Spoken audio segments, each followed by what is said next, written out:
Powered by the Montana Television Network. This is the 10 o'clock news on Q2, Montana's news leader.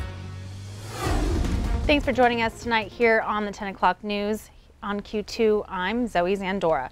We start tonight in national news, a summit set for tomorrow between President Trump and Vladimir Putin. Many question about what Putin will request. Elizabeth Palmer has done extensive reporting from Moscow and tells us what to expect.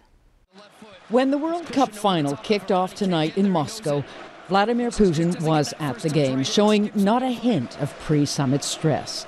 He's on a roll. The tournament has been a triumph for Russia and a personal PR coup for him. The last time he met President Trump back in November, both men were all smiles. But there's no telling what the chemistry will be like tomorrow. And the Kremlin has deliberately kept expectations for a successful summit low.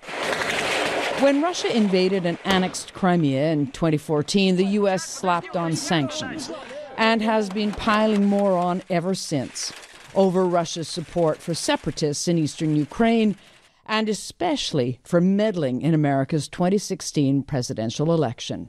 Mr. Putin would dearly love to ask Donald Trump to lift those sanctions, but Kremlin insiders say that's too much, too fast. Instead, the Russian leader may pressure Mr. Trump to reduce America's military presence in Syria and suggest the two countries restart arms control talks to limit their nuclear arsenals. Elizabeth Palmer, CBS News.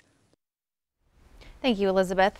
And here in Billings on Saturday afternoon, a body was found in the bottom of a drainage near Bowman Drive. The Billings police say the deceased person was a 60-year-old female and has been identified, but no name has been released yet. And while no foul play is suspected, detectives were asked to take over the investigation due to suspicious circumstances observed by officers on scene. There is no danger to the community, according to police. And those in the medical field working with prematurely born babies form a special bond. Today in Billings, a special day for families who came together to see the nurses who helped their children. Billings Clinic held a neonatal intensive care unit reunion for the families before the Mustangs game this afternoon. The level 3 NICU can treat babies born as early as the 25th week, which is 4.5 months early. The NICU works with families from Montana, Wyoming, and North Dakota. Spencer Clayton was born prematurely nearly 18 months ago, and now his height and weight are normal. His family is appreciative of the nurses and the other families at the NICU. It's really nice to get back together and remember how we met and feel that support we have, and that a lot of us still have questions and still talk to each other, and just having that extra bit of support at a hard time is helpful. You always wonder, are we doing this for them? Are we doing it for us? Are we doing it for the right reasons? And when you see them travel from this far, you realize it's the right reason to do it. It's important to them. Most days our work is amazing and wonderful. Some days are hard. This just reminds us how amazing it is. Since the Billings Clinic NICU treats so many premature babies, it has to limit the number of families for its reunions. Invitations went out to 500 families who were at the NICU over the last 3 years. And now we're joined by Connor Pregitzer. I mean, talking about weather, it's been pretty dry lately. Is this cause for concern? We have had some very, very dry weather here starting off the month of July, and that's really changed the how the outside is looking right now. And with fire season on the way, dry vegetation is never what you're looking for. Taking a look at the almanac here for today, for the month we are well behind our monthly average, still well up on the year, but things have changed mightily since the beginning of this month. Only 3 days in July with rain, a monthly total of just over 1/10 of an inch. Year to date, 1441, and at the end of, or right now, we're at 166% of our yearly average. At the end of June, with the same number, we were at 179% of our yearly average. So in the few weeks of July that we have had here, we've lost 13% of our relative precipitation. So all that vegetation is drying out. It's fire season, and it is certainly time to be wary of those things. Now, coming up in just a little bit, I've got your full forecast with maybe just a little bit of rain sprinkled in there. For now, we send it back over to Zoe.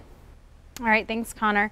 In Montana, between Power and Fairfield, there's big things happening. A husband and wife duo have opened up shop and inviting the community into not only their new store, but into their family. In this week's Montana Ag Network, Elizabeth Transu takes us inside and shows us not just what Montana agriculture is all about, but the Montana way of life.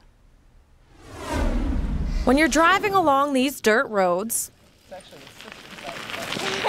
life seems simple. You know, I like to tell people that people are always like, oh, you must live such a simple life. And my line is, yes, we live a ridiculously complicated, simple life. But for the Kogels, growing up here, I wasn't sure I would come back.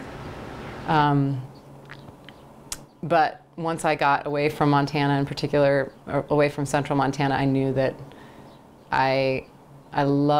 both of us love to travel and love to see the world, but this is home.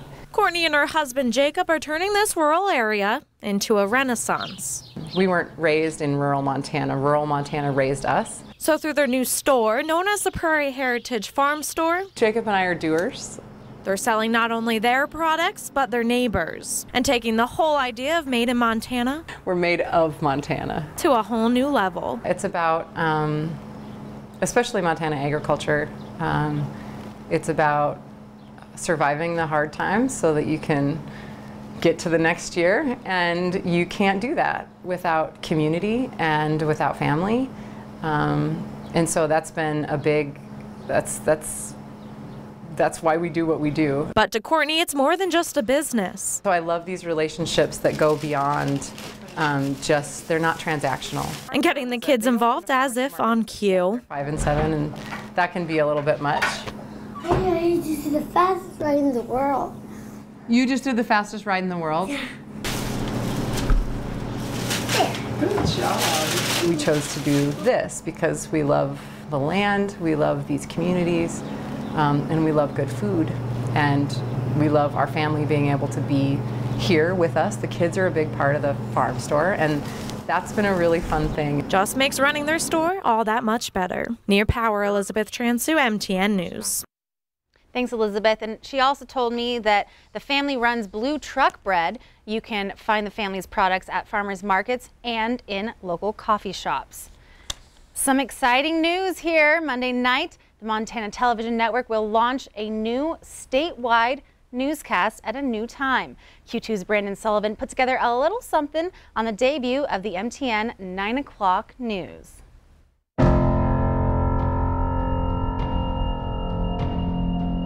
MTN has been Montana's news network for decades.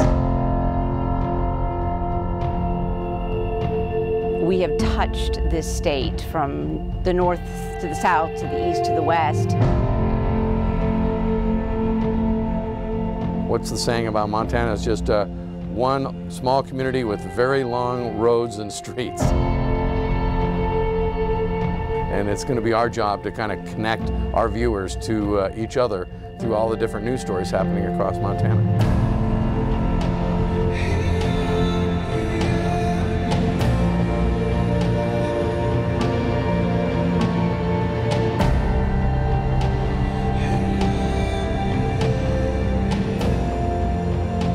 This will be a one-stop shop for people to take a look at what's happening across our state on any given day, any given night.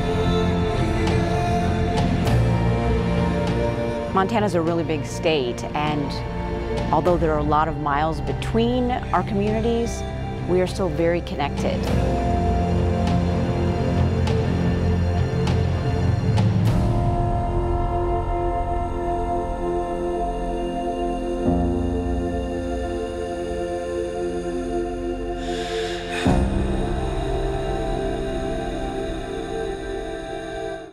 Beautiful piece done by Brandon. And the NTN 9 o'clock news airs locally in Billings on our CW channel. That's 2.2 over the air and 511 on cable.